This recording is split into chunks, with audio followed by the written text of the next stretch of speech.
I want to turn to taxes here in California. Here's one former California governor weighing in on the benefits of lowering taxes.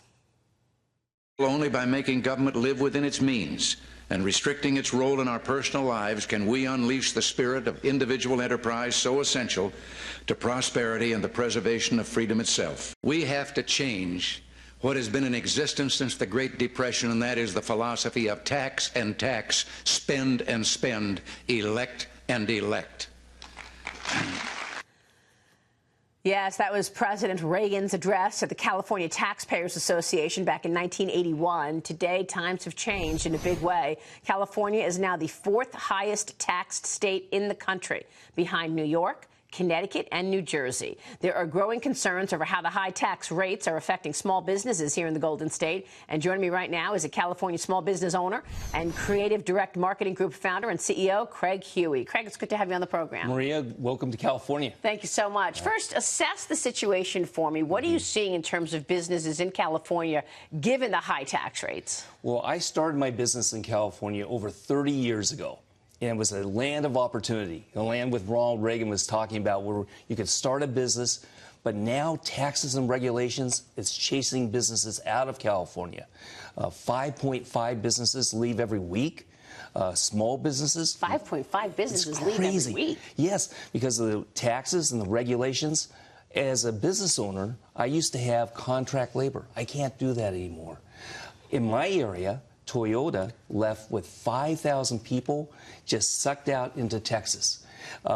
Charles Schwab left California. Ken Fisher left California. Carl's Jr. left California. They're leaving because the taxes are absolutely insane. Do you think that the politicians and the legislators don't understand that mobile money is mobile? You know, they don't, because they call it the California tax. What you're seeing here in California is great weather. And the California tax is the weather tax, and they believe businesses and people will stay. Myself, you know, I look at the taxes. I should leave California, but my wife and I go, boy, you can't find weather better. But from a logical standpoint, people are leaving. Yeah. Mike Murphy, jump in here. New York is having the same problem, by the way, with New York seeing businesses fleeing, people moving to places like Texas and Florida, Mike. Yeah, absolutely. That's what I was going to say, Maria, that to Craig's point, the weather is great out in California, but, you know, you have places like Texas, like Florida, other areas where you have no tax. I'm also a small business owner. I run a venture capital fund here in New York, and the taxes just make it where it makes so much sense to move to Florida for me and for my business. And I think, Maria, you hit the nail on the head with money being mobile. So, Craig, I would love to hear your take on that, you know, now with technology where I can be literally anywhere and be on a phone call or a stream where people don't know exactly where I am, so I don't need to be in an office in New York any longer. I think that the New Yorks and the Californias, the high-tax states, are going to have to change what they're doing, or more and more people will leave. Mike, you're absolutely right. The fact is that we took a look at Nashville, Tennessee. My son worked for me. It still works for me. He goes, Dad, I'm leaving California.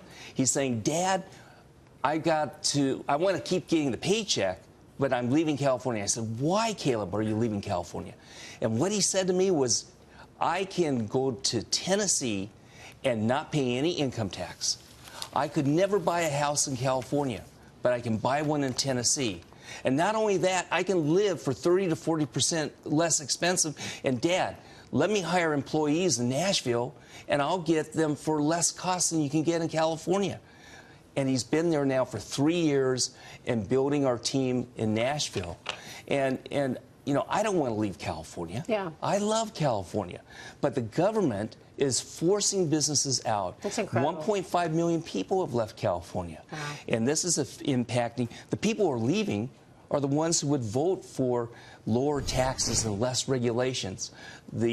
Basically, the socialists in Sacramento are controlling the economy as a nanny state, and it's terrible. The socialists in California. That's correct. I mean, you know, I think the 2020 race is setting itself up to be capitalism versus socialism. Oh, yeah. We're seeing the rise of socialist policies and proposals coming from the left in a big way. It's Medicare for all, or Congresswoman Alexandria Ocasio-Cortez's 70% tax rates on wealthy Americans, or you even have Elizabeth Warren wanting to tax your wealth. Maria, it is a battle between capitalism and socialism, and the politicians are lining up as advocates of socialism, even if they don't admit it.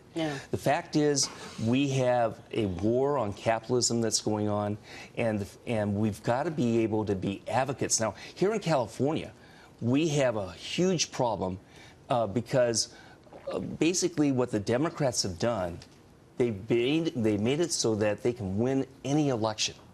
And so there's very little hope that somebody who opposes what's going on would be elected. What do you mean they made it so that they could win every election? What do you mean by that? Well, first of all, they're following a formula, a marketing of money plus gathering data and being able then to tie it to getting out the vote. And with this formula, basically they're using the most advanced marketing, and it's brilliant. And so they combine that, and the Republicans are acting as if it was 20 years ago. Wow. They're acting like it's today. But in California, we have ballot harvesting. 18 states have banned ballot harvesting. Even the ones who ban it, it goes on. And basically what happened, we lost 7... Explain what ballot harvesting is. This is a really important point that you're making, Maria, so I want you to explain it for our audience. It's not voter fraud, but it can lead to voter fraud. And basically what it is this. You can go to somebody's house, knock on the door, and get their ballot, help them fill out that ballot so they can vote the way that person wants. They take that ballot and they bring it to the voter registration office. People have been giving them 400, 500, 600 ballots. No check is who that person is that is delivering the ballots. It's unknown. Oh my goodness, that's horrible. Oh, terrible. And that's why in California during the midterm elections, you had a couple of candidates that they went to sleep at night thinking they won. 2 weeks later, they lost. 7 Republican congressmen. They were ahead on Election Day, but because of this ballot harvesting, where people were able to go out 5 days after the election and bringing in ballots, the Republicans lost. That's going to happen in 2020. Wow, this is a really important story. You know what, Craig, we'll keep following that. Thanks so much. Okay, very good. Come back soon. Thank you. Craig Huey joining us there.